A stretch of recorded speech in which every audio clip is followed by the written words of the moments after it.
ọnwụ Boko Haram nakwa otu ndị isi ọnwụ ISIS ndị nke kpara nnọọ ajọ nkata site na mba Cameroon wee buru akụrụngwa ọgụ dịgasị iche iche babata n'ime ala anya bụ Naijiria.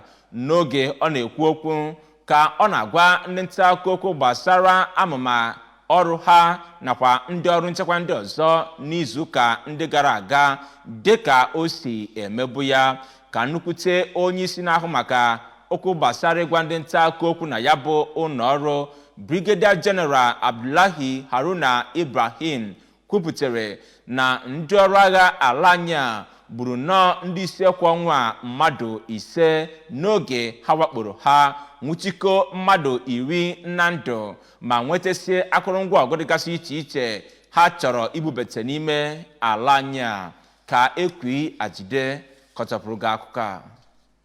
General Ibrahim bụ onye nọchitere anya Director Defense Media Operations ọhụrụ Major General E.S. Buba kọwara na ihe dịka ndị mmejọ ụjọ mmadụ 967 nyefere onwe ha n'aka ndị agha n'ebe dị iche iche n'oge nrụkọta ọrụ. N'okwu ya, ndị agha gburu ndị Boko Haram 24, nwụchikọ mmadụ 10 n'ime ha ma jidekwa mmadụ 39 na-enyere ha aka ma zọpụta mmadụ 35 akpọghara. Osote Director Defense Media Operation a kwuru n'ime oge a na-atụle Troops of Operation Hardened Kai na mpaghara North East nọgidere ibuso ndị mmejọ ụjọ ndị na-enyere ha aka ma ndị mmekọrịta ha agha.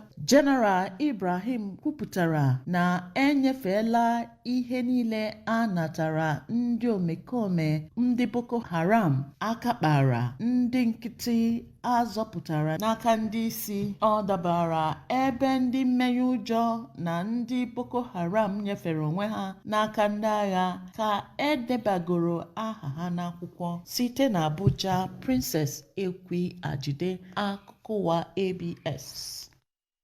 Akụkọ anyị edo ihu na mba ofesi.